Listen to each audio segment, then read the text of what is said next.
Good morning. Still people arriving. Hi. This is Hi, everyone. Rad Fem Webinars. I'm here today with Lierre Keith. We're going to be talking about Andrea Dworkin's Pornography, Men Possessing Women. Okay, and you've got the post-its in there. Andrea Dworkin, most of us have probably heard of Andrea Dworkin. They have even read one or two or more of her books. I met her like maybe for 5 minutes at the Women Against Pornography March in 1979 in New York City. It was an honor to meet her. And what she said, I ran up to her. Somebody said, "Hey, that's Andrea Dworkin." And I ran up to her and I said, "Is there anything else we can be doing?" And she looked at me a little sad and said, she says, "It's going to get worse before it gets better, but don't ever give up." You knew her better, Lierre. Can you tell us a little bit about Andrea Dworkin for people who may have read her books but don't know about her, just sort of a little capsule, and then as a lead into the book today, why she might have written a book called Pornography, Men Possessing Women? Yeah, I knew Andrea a little bit. I got to have dinner with her a bunch of times. It was an incredible gift to know her at all. She was an extraordinary human being, and I just feel so lucky, even all these years later, to remember the times that I spent with her. Anyway, yeah, so she came out of the left, out of the anti-war movement. And, it was all that sort of ferment in the late 60s, early 70s, the anti-war movement and whatnot. And she had the really typical experiences that so many women had in those leftist movements of just constant abuse. So her life, like many of our lives, was very much shaped by male violence. So she was molested as a child and then went on. At one point, she had to prostitute to survive. So she lived basically on the streets. So she knew what men were capable of because she had experienced it. And then, a series of men who were supposed to be her comrades who one by one raped her. So if you read any of her fiction, you will read the stories of those rapes over and over again. And that's how she knew what she knew. Despite all of that, she was one of the warmest, kindest, sweetest people that I've ever met. And she had this way of just listening to whatever you were saying and absolutely getting to the heart of it very quickly.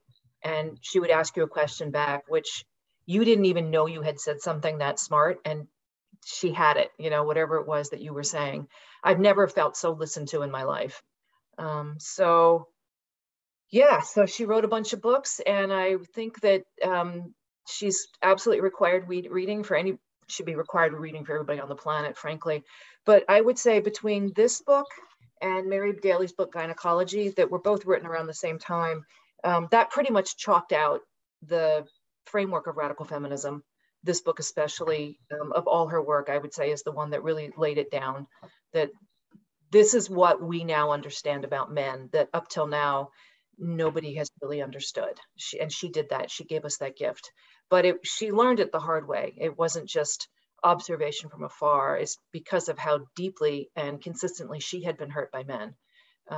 So she had survived it all, and that was how she learned what she learned. And this was her survivor mission, was to make the world understand exactly how much men hate women. And that's still the sticking point, that we have to get women to understand how men see us. When they see a woman, what is it that they see? And she's the one who really chalked that out. So yeah, she had a very hard life, and it didn't really get that much better as she got older. So it was a lot of tragedy in her life.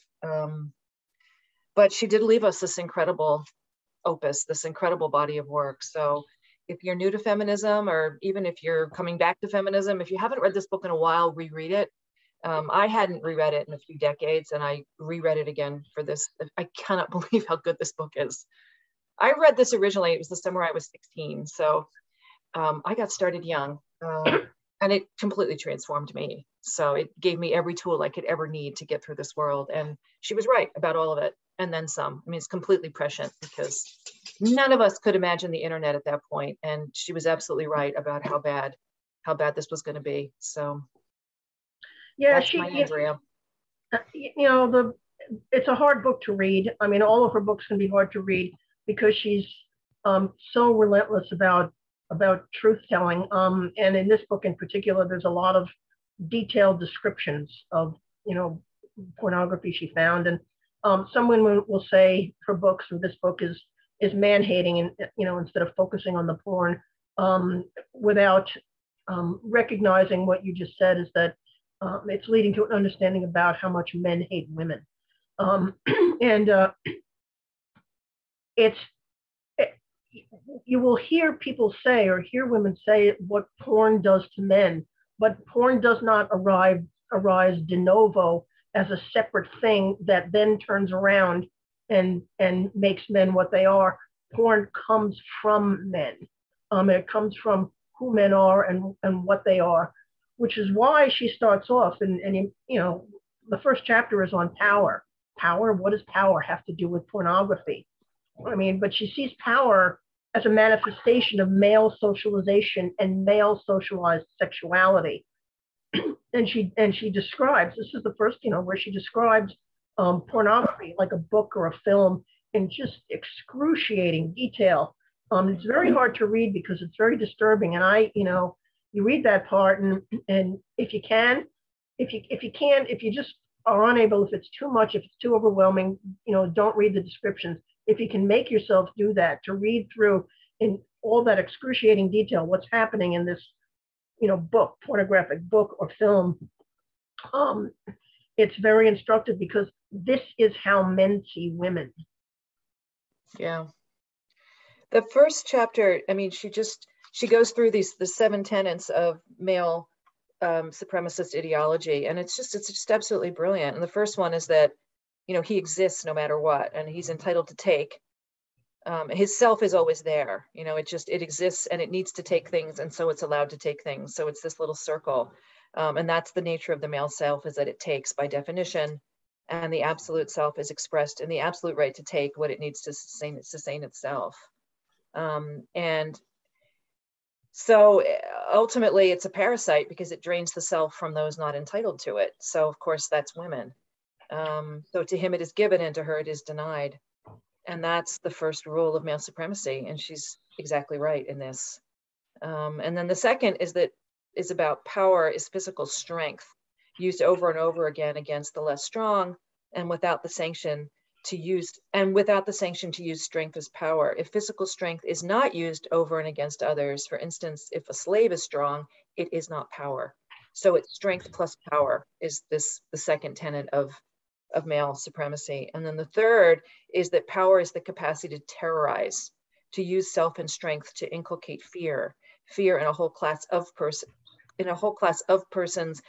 a whole class of persons. So women live in terror of men. And then she runs the whole, rape, battery, sexual abuse, war, murder, maiming, torture, enslaving, kidnapping, all of it. And of course, the symbols of terror are commonplace and utterly familiar: the gun, the knife, the bomb, the fist, and so on.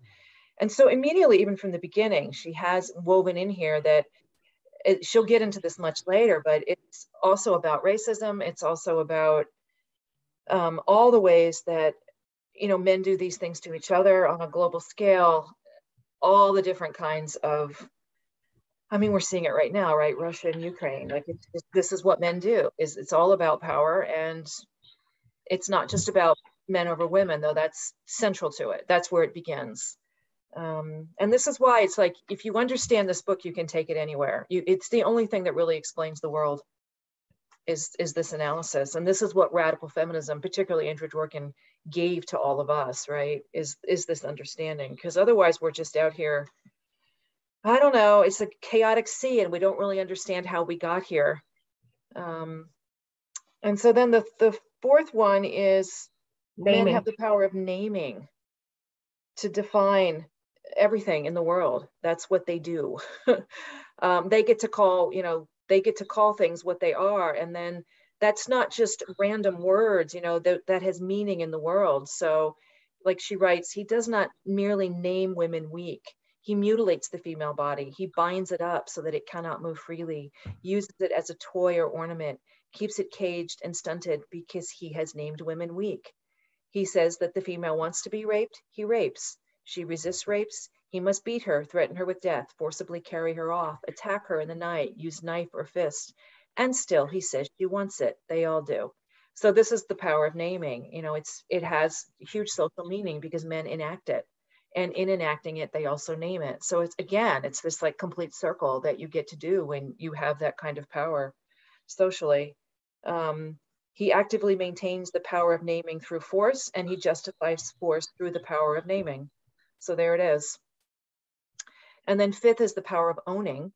So historically, this power has been absolute, denied to some men by other men in times of slavery and other persecution, but in the main upheld by armed force and law.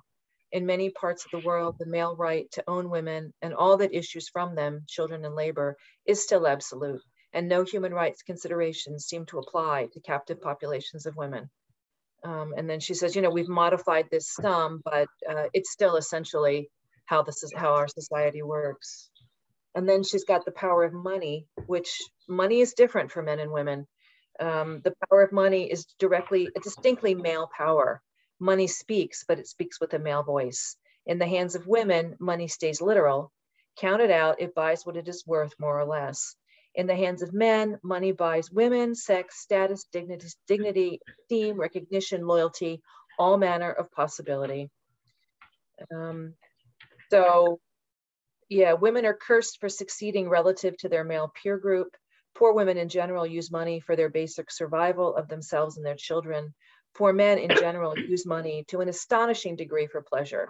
And this has been studied around the world, and it's true. She knew that in 1978, but this is true. When you give women money, they call it a multiplier effect because women do really good things with money. And like she says, they generally take care of children. They make sure everybody's fed.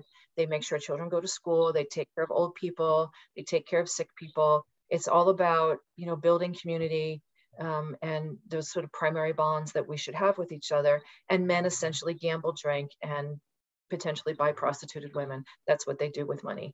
We know this. If you hand men money, it just disappears. If you hand women money, the whole community gets stronger. And if you're in the United States, you may remember historically the WPA, which was the workers, what they did during the Great Depression to keep people employed. Yeah. Which made beautiful bridges, and they did all kinds of fun stuff. They built schools. Those were some nice buildings that they built. But the thing a lot of people don't remember, because we weren't there, when men were in that program, they were not paid directly. The money was either sent home to their wives or sent home to their mothers. Yep. Everybody knew that if they just gave the men this money, they would piss it away on nothing, that you had to get it into the hands of the women for it to make any difference for the economy and for the basic survival of, everybody back home. So they didn't pay the men. Like, the government knew this. I don't know why we're still pretending. Anyway, that's the power of money. And then the final one, of course, is the power of sex. So the power of sex, they assert the opposite, that this power resides in women, whom they view as synonymous with sex. The carnality of women, even when experienced as monstrous, is held to be the defining quality of women.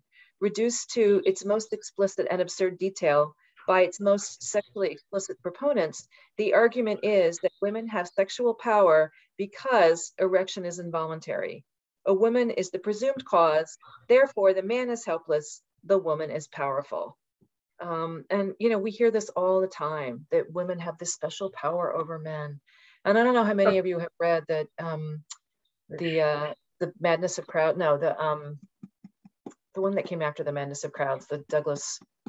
Oh, Douglas Murray's book. Yeah, what's the name of that book? The one that he wrote about wokeness, essentially.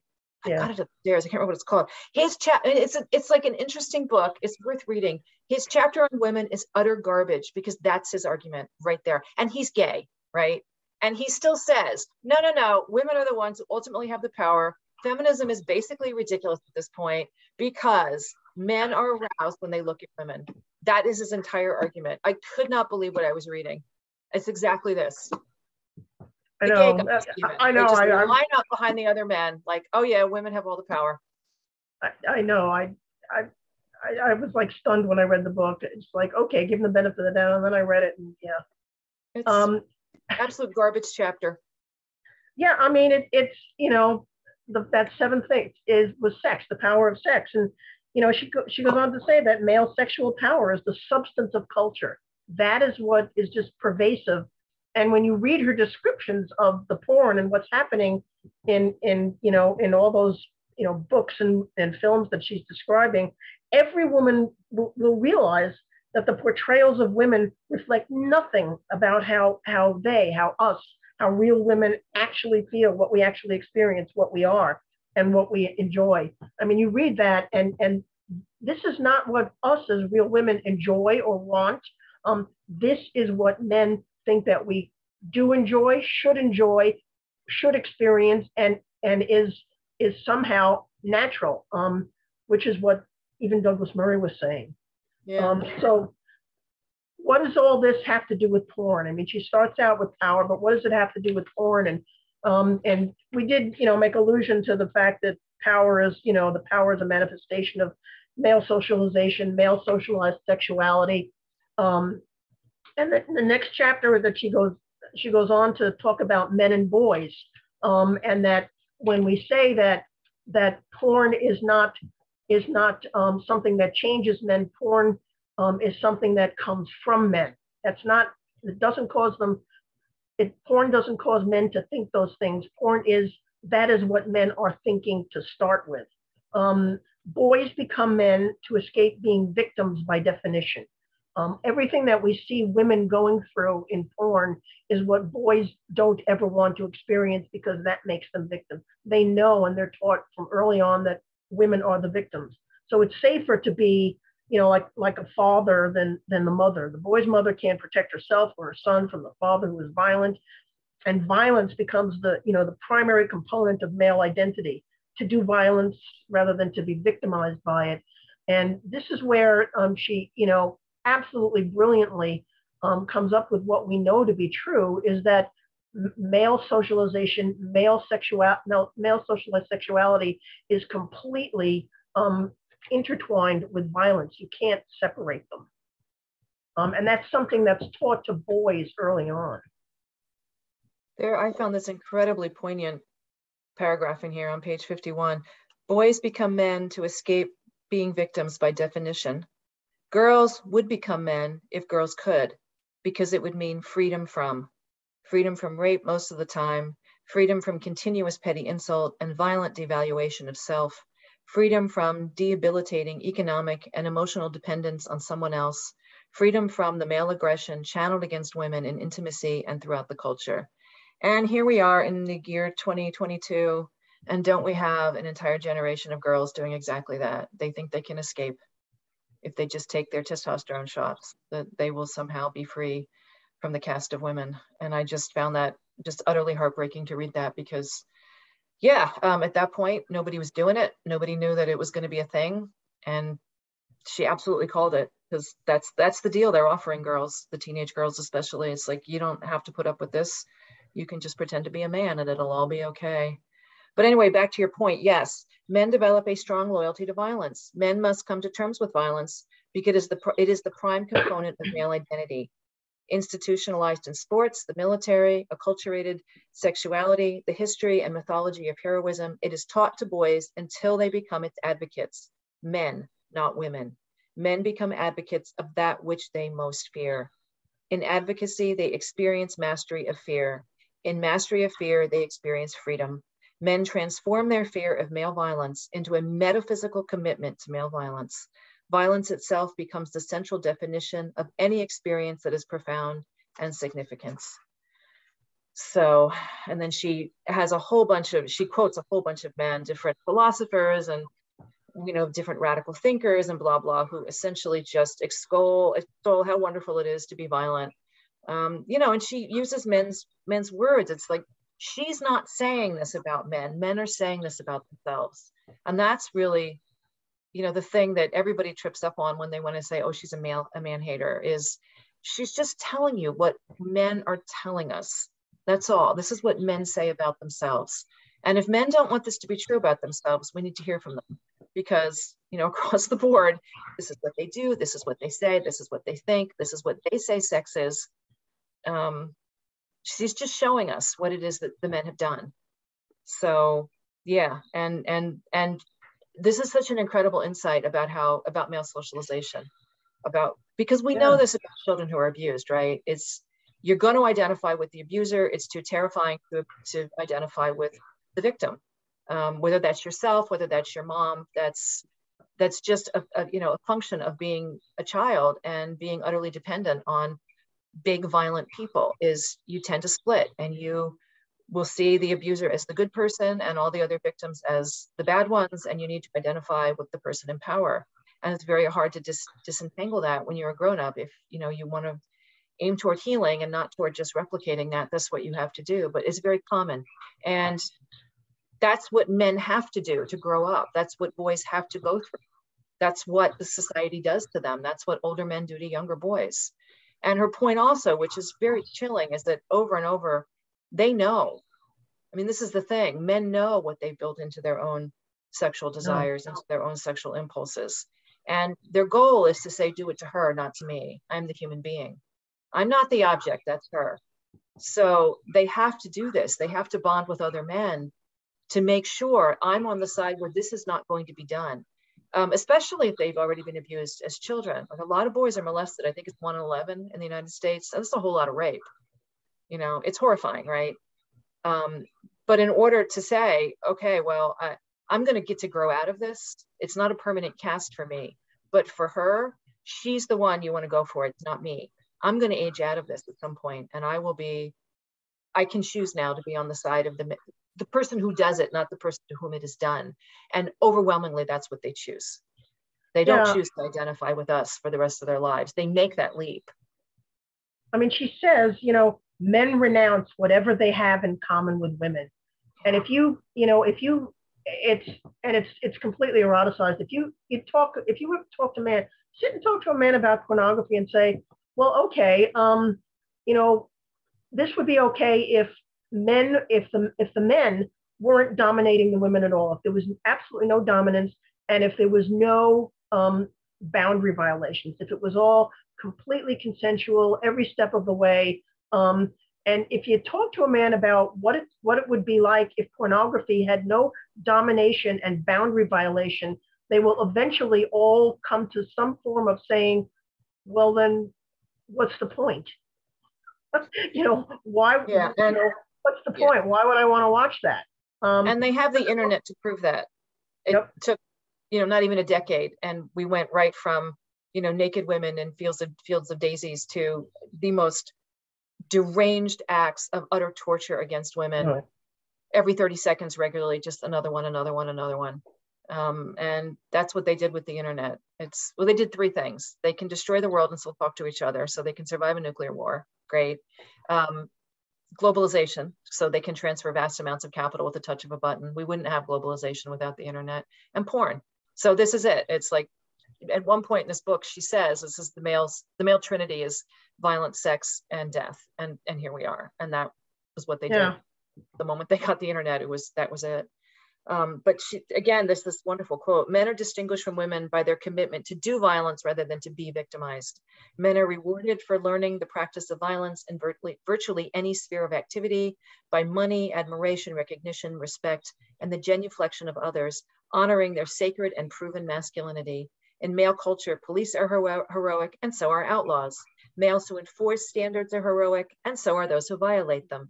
The conflicts between these groups embody the male commitment to violence. Conflict is action, action is masculine. It is a mistake to view the warring factions of male culture as genuinely distinct from one another.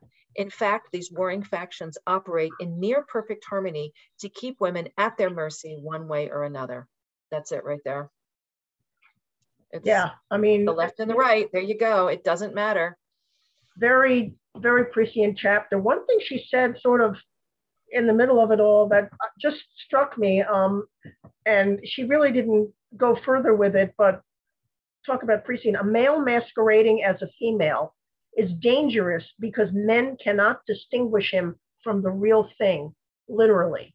And I just throw that in there because it again was very, very prescient. I mean, she saw, when you talk about how she saw, she would see when you were talking things that you didn't even see. I think she saw things in the future that she had no clue were going to become reality. And again, what does all this have to do with porn? So she goes back historically in chapter 3 to the Marquis de Sade. Very, very disturbing chapter. Very, very disturbing. There is no question what this has to do with pornography. Again, if you can, this is a really, really hard book to read. The descriptions of like the movies and books and the recounting of Marquis de Sade's life and what he did. The thing that was most disturbing to me is that he is every man. He was what all men want to be and would do if there were no constraints. It's just a matter of degree at this point. And he was what we see in pornography today. Women need to have this in the back of our minds, is that this is what men would do, want to do, think they should do if there are no constraints, which is like a horribly disturbing and really, really scary thing. Well, isn't that the hard part about being a radical feminist? It's you have to come to grips with this, and it's really traumatizing. It was very hard for me at age 16 to read this book, but I already knew it. That's the thing. It's just she gave me the language to understand it. Like most of us, I had a string of experiences starting when I was a kid. Like my life is absolutely average in that regard. We all have these experiences when we're growing up of molestation or rape or, whatever. I had survived a murder attempt at that point. And this is not unusual. It's like, these are the things that men do, men and boys do to women and girls. And I didn't particularly have a way to understand it. I just knew that this was going to keep coming, clearly, that there wasn't going to be a way out. I already understood that this is the sex class that I was a part of. And this is what teenage girls go through, is that utter narrowing of possibilities, because we realize that we're public property. And she gave me a way to understand it. She gave me a way to, to analyze it, to understand that I was human. This was wrong. I didn't have to, that it was wrong that this world was like this and that I could fight.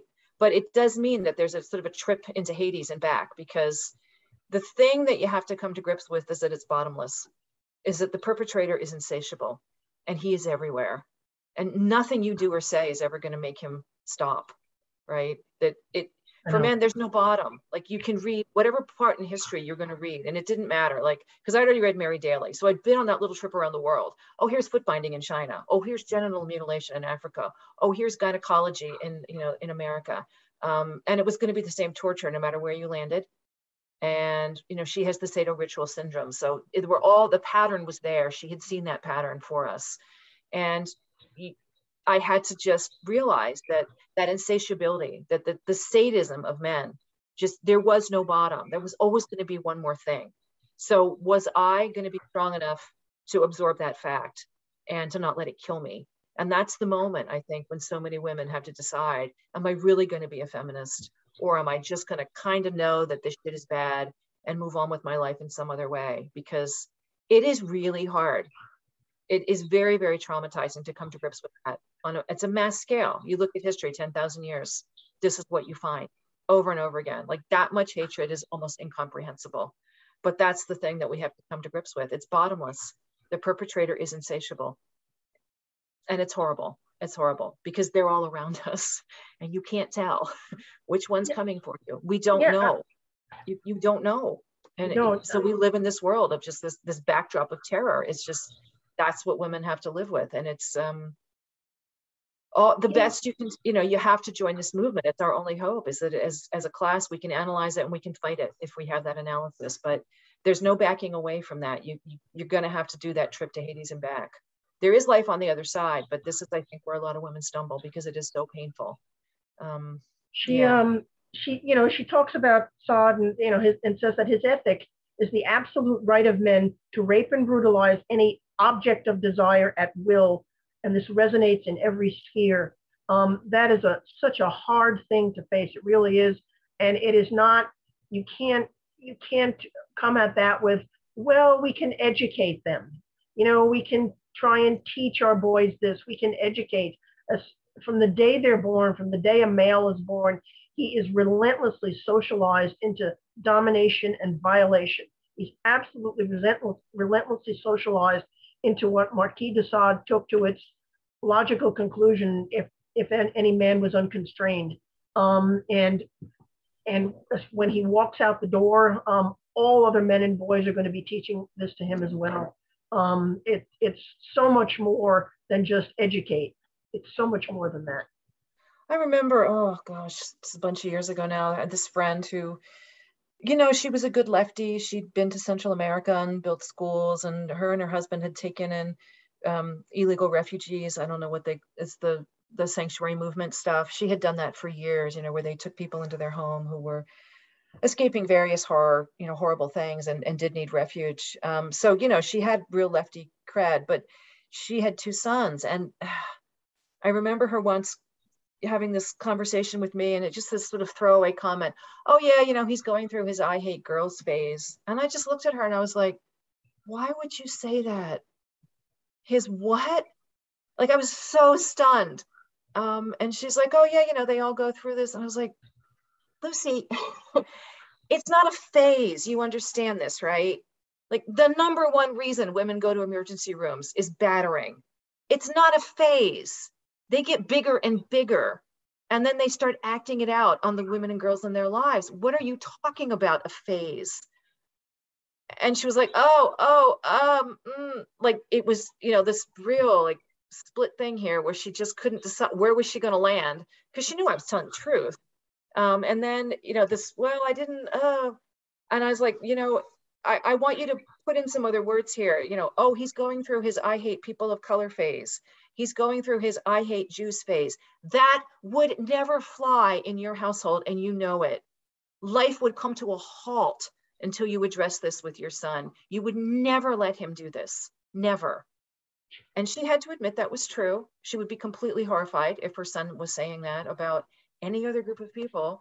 But with women, it's of course completely natural. I have no idea what happened as this kid grew up. We're not friends really at this point. We grew apart, but there it was. He was 4 years old and he already had his quote, I hate girls phase. So, and this was they were very, very nice people, very committed to leftist values of love and peace and justice and all. I think they really meant it, like clearly put their own lives on the line, to defend what they thought was right in the world. And still, her little boy, I hate girls. There it was, Yeah. Anyway, so this chapter is very, very gruesome. And the first part of the chapter is she's just describing very factually what he did to women: the kidnap, the rape, the torture, the murder, all of it. Horrible, horrible stuff, right? Just awful stuff. But very, very matter-of-factly, she describes it. But the part of the chapter that will kill you is the way that this man has been held up as a liberatory figure fighting for freedom across the left. He is their hero. And every man defends him. She goes through like review after review of his life and his work, and every single man defends him virtually. I mean, I think there was one man who, was perhaps not quite as vociferous in defending him, but every man defends him. And then she talks, she talks about women in his life and the concept of what we would call, and I hate the term, what we would call handmaidens, women who facilitated him and his violence towards women. And somebody in the chat mentioned that, women as well are part and parcel of socializing boys as they grow up into male socialization and into the, domination and violation. It's a very, very difficult chapter to read. Before we move on to chapter 4, objects, I can just want to encourage women to read it. It's very, very disturbing. It's really hard. Like Lierre said, eventually you come out on the other side. But just, don't read it if you're really depressed. Read it like, oh, it's February. Don't read it in February in a cold climate, because where there's no sun, it will make you want to die. Read it on the beach. It's awful stuff. It's awful. I'm not pretending otherwise. This is not a celebratory book. This is grim, but it's the thing that we've got to face as women. I just keep coming back to that Germaine Greer quote where she said, women have no idea how much men hate them. We don't want to know this. We're not going to change it until we know it. And nothing makes sense until you know it. You cannot understand why they are destroying the only planet we have until you understand this about men. The sex, death, and violence. We've got to understand what they've done to their souls. How can they do this to us? Chapter 4, objects. You can do this if you see someone as just a thing. I mean, if they're just like a thing in the world that either gets me what I want or somehow resists that I have to dominate and violate it. Women as objects, women as property, men relating to objects sexually, not to people. She points out that, you know, male homosexuality is wrong because it's inappropriate for a man to relate to another man as an object. Only women can be objects, and all women are objects.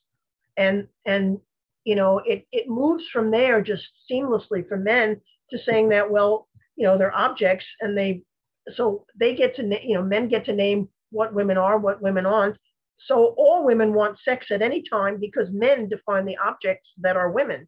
And this is what women are, is that they want sex at all time. We even saw, what was his name? Andrea Chu. Oh yeah. The definition of women is that women are fucked. That's what it means to be a woman. They are fucked. And he took it right out of the you know, the male sadism playbook.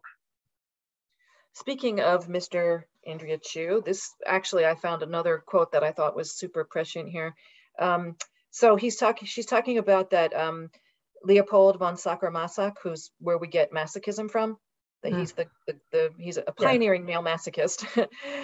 So he spent most of his life bullying bewildered women into wearing furs and half-heartedly whipping him. He candidly wrote in his diary that, quote, "My cruel ideal woman is for me simply the instrument by which I terrorize myself," end quote. The nature of the act does not change the nature of the act. The female is the instrument. The male is the center of sensibility and power. And then Roland Barthes, she quotes Barthes saying, with himself as lover, essentially endorses the same view of the object's value and purpose. And here's the quote: "Enough that, in a flash, I should see the other in the guise of an inert object, like a kind of stuffed doll, for me to shift my desire from this annulled object to my desire itself. It is my desire I desire, and the loved being is no more than its tool."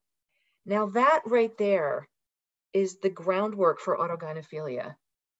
That's it. What he desires is frankly himself, his own desire. The object is just the way to get there. And I don't think that she knew that when she wrote this, but when I reread this last week, I was like, this is exactly it. Here's this guy admitting, it is my desire I desire, and the loved being is no more than its tool.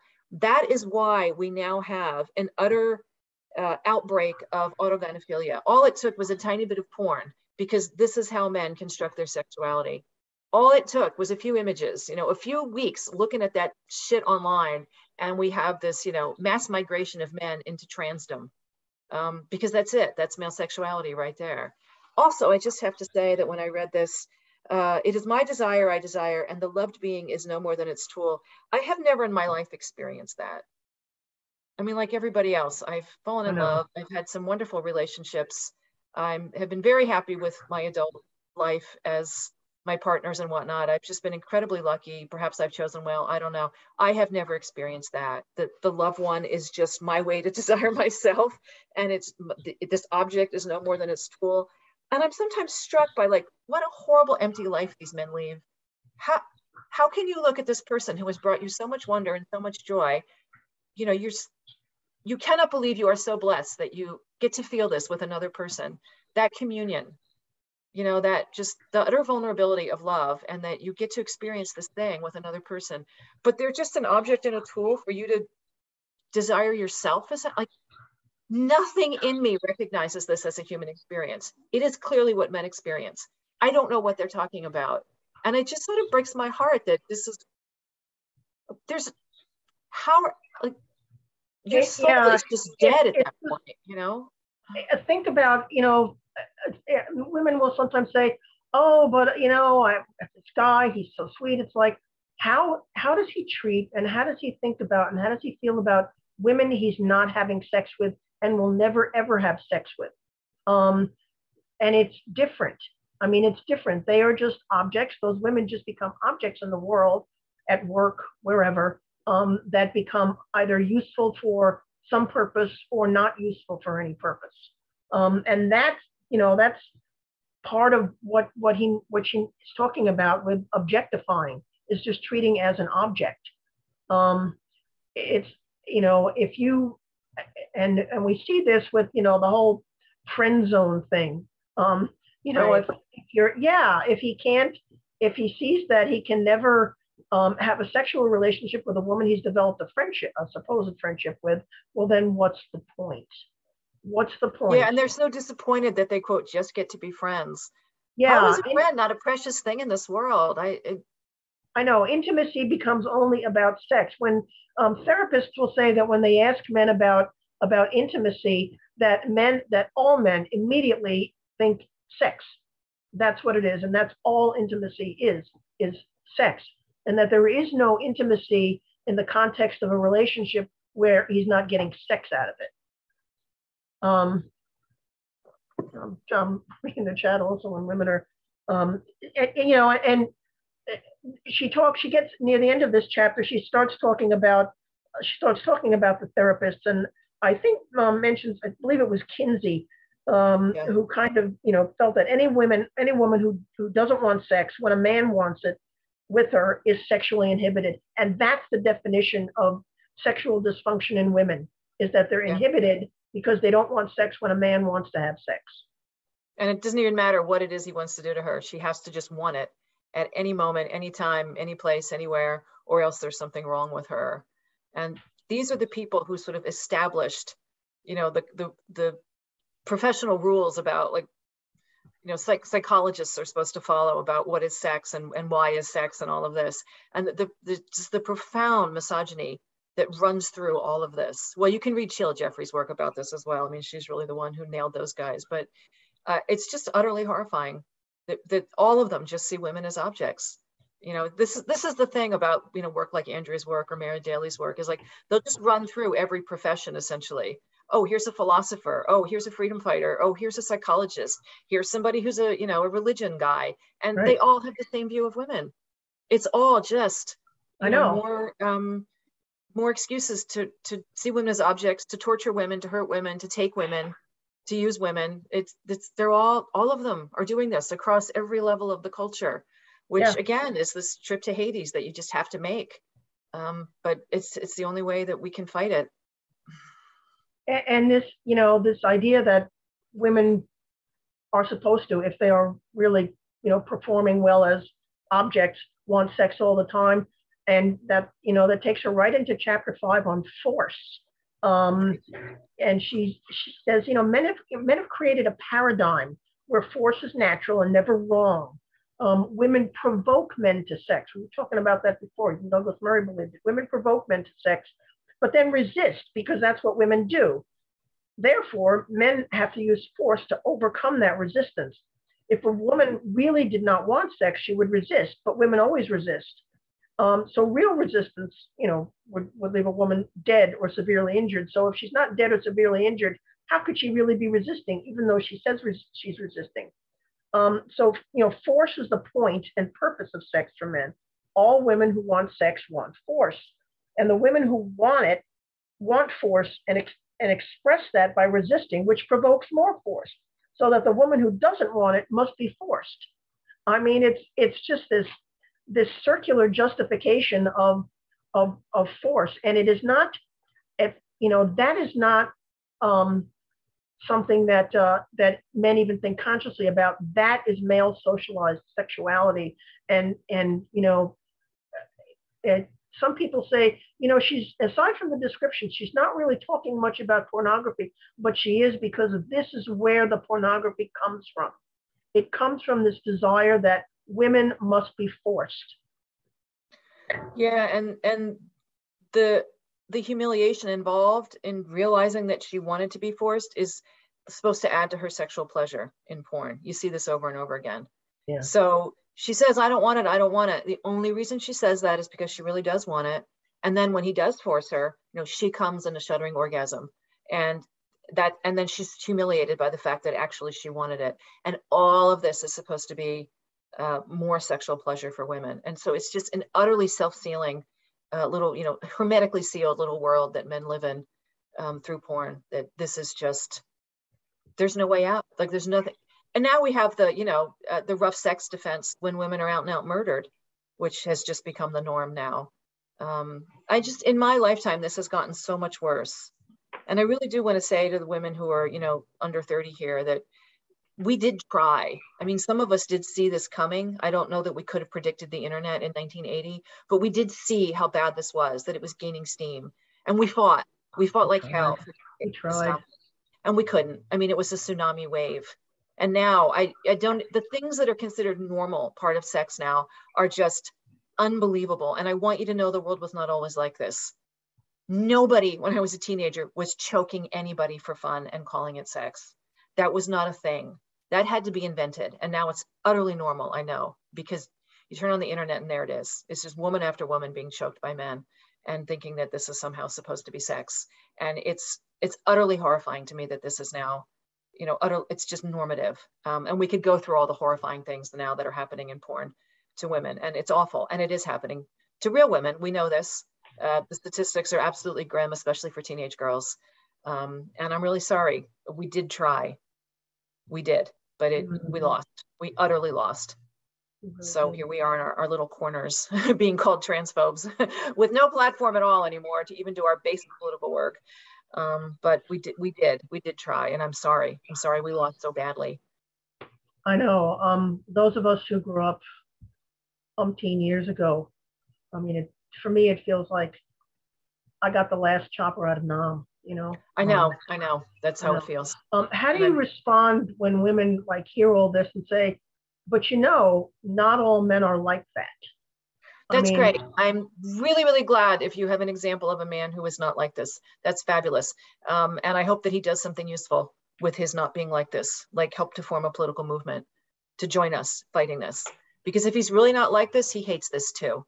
So that's great. And it shows that it's not biological. It shows that, in fact, men are not zombies. They actually can be human beings. And if some men have fought to get their souls away from this, then all power to them. I'm glad for them, because this is a really grim world to live in.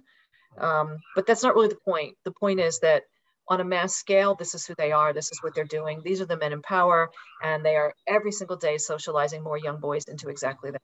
And that's what we have to fight. So it doesn't really matter. You can find some examples of men who, for whatever reason, didn't decide to go the route of identifying with the abuser. But we know around the world men commit, and I'm not exaggerating, 96% of the violent crime and 98% of the sexual crime. We know who the problem is. And we've got a pretty good idea of why. We understand, right? Other women came before us and they explained this to us because of what they had been through, because they saw what men were like. Andrea Dworkin survived by prostituting. She saw what men were like. It's men, it's all men. Like over and over. I ran away from home once when I was a teenager. And let me tell you, it is all men. Very nice middle-class men in suits want to fuck a teenage girl. That's what they want more than anything, is to take the most vulnerable girls and do this to them. And luckily, I got out before anything really horrible had happened to me. But that's what happened. Over and over, you have these very nice men in very nice suits with beautiful teeth. Adult men with probably daughters my age. And that was what they wanted. And any girl on the street can tell you this. This is what they do. So I'm sorry. I wish this was not true. They may love you very much, but and so many women find out this about their husbands later. They look at his search history and there it all is. Or, he molests the daughter, or, on and on. Like, we know the things that women have to find out about the men they think they love. You talked about men of influence. She talks about that too. Men do not believe that rape or battery are violations of female will, in part because men of influence have consumed pornography in the private world of men for centuries. This is not new. This is nothing new. Force. Force is meaningless. Kinsey again, outright says women are responsible for what he calls the unnatural social, i.e. sexual restrictions on men. Women are responsible for unnatural restrictions on men, which means men not getting to do whatever they want to women. So men's sexual pleasure is increased, requires domination, violation, and it's a little bit more and a little bit more and a little bit more every time. Somebody was talking about anal prolapse pornography. Oh yeah, it's Yeah, I rosebuding. mean, Yeah, 60 years ago, even most men would have thought like, ooh, and yeah. now it's like that's a searchable term on Pornhub and other porn sites.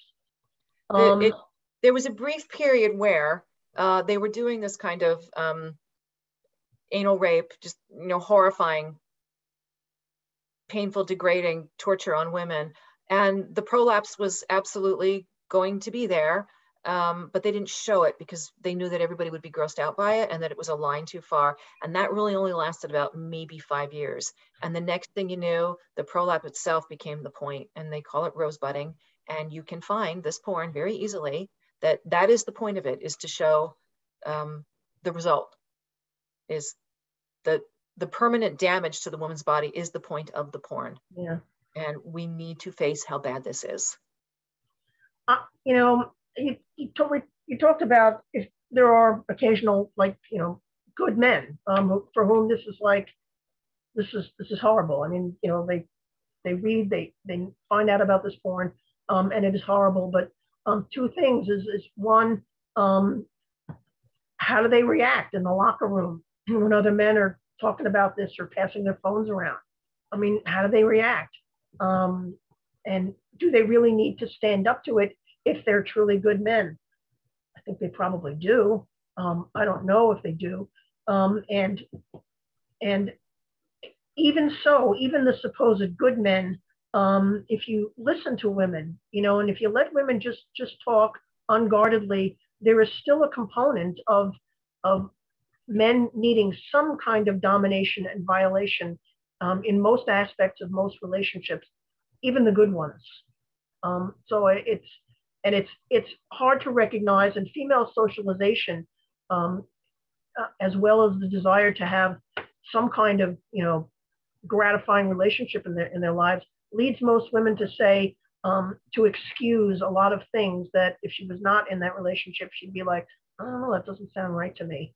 So I think we have to also realize female socialization as sort of the auxiliary to male socialization.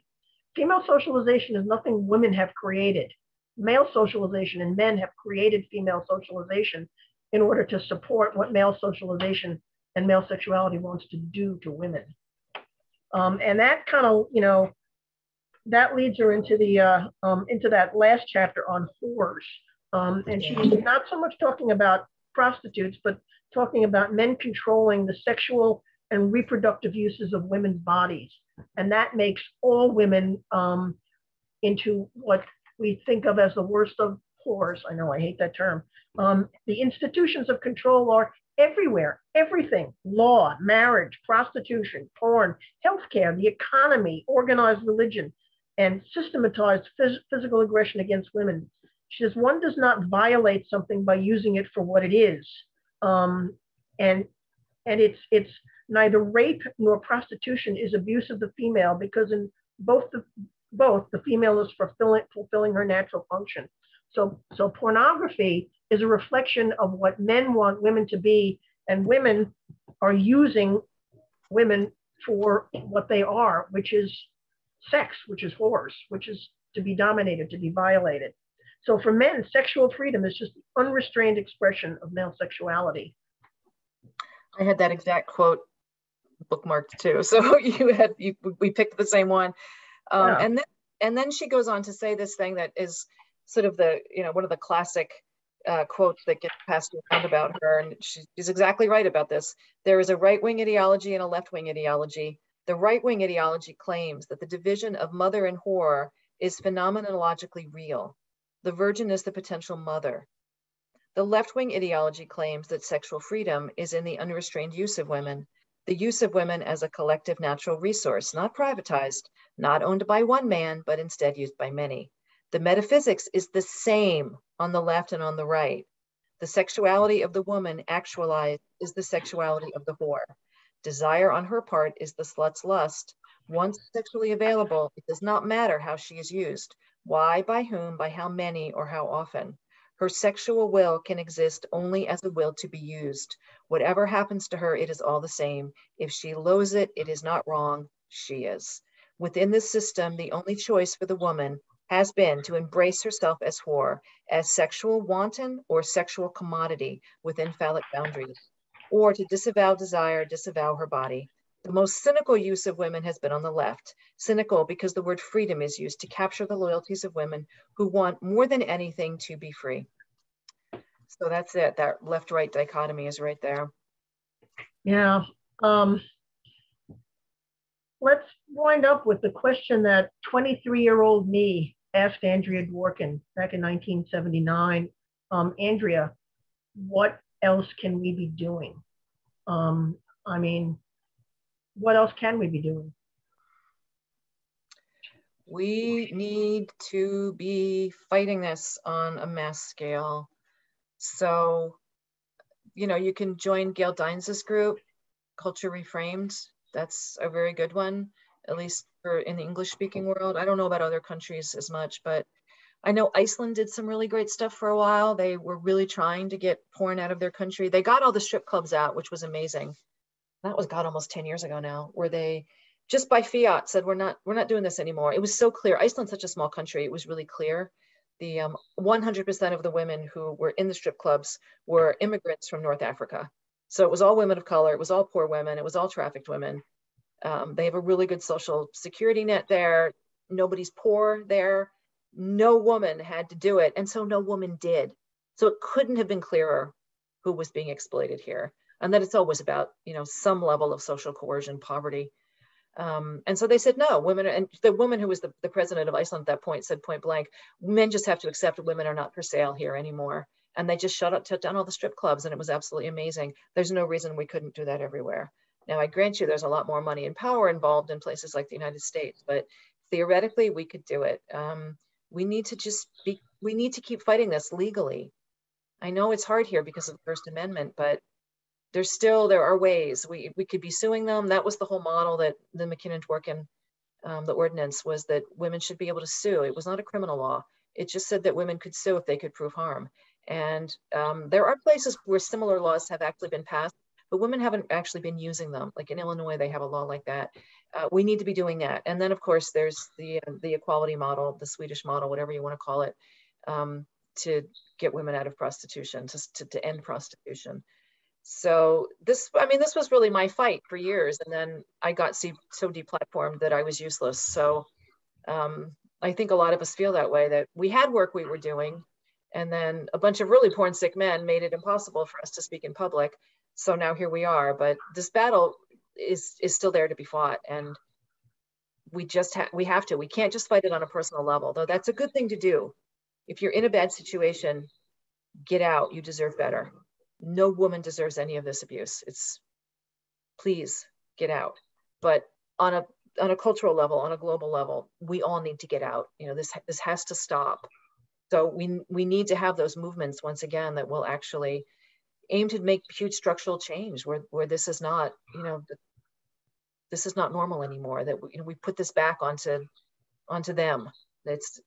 We have to fight it. They're not going to stop until the planet is dead and we're dead. That's where this ends, is the necrophilia of male sexuality. So it's up to us. We've got to do it.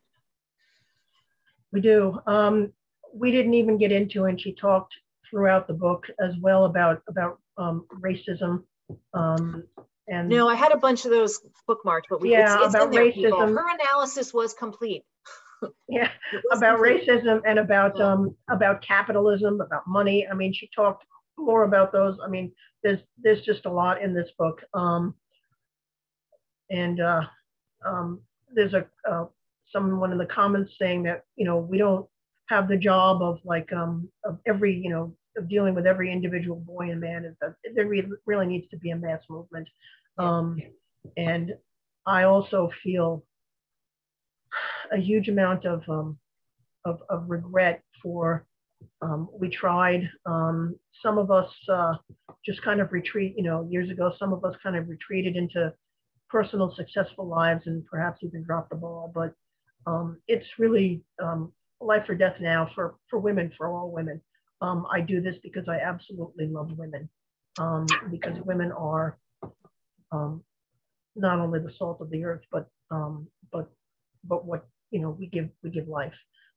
So I exhort all of, I mean, every woman here, mass movement, really, mass Yeah, we movement. have to think Let's politically. rise again. We have some tools, we're not where that very first wave of feminists, the suffragists, we're not where they were. They did that for us.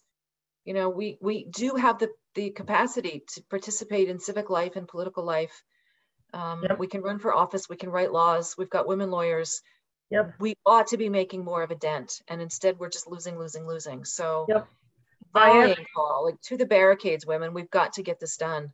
Yeah, I asked Andrea Dworkin, what else can we be doing? And she wound up saying, don't ever give up.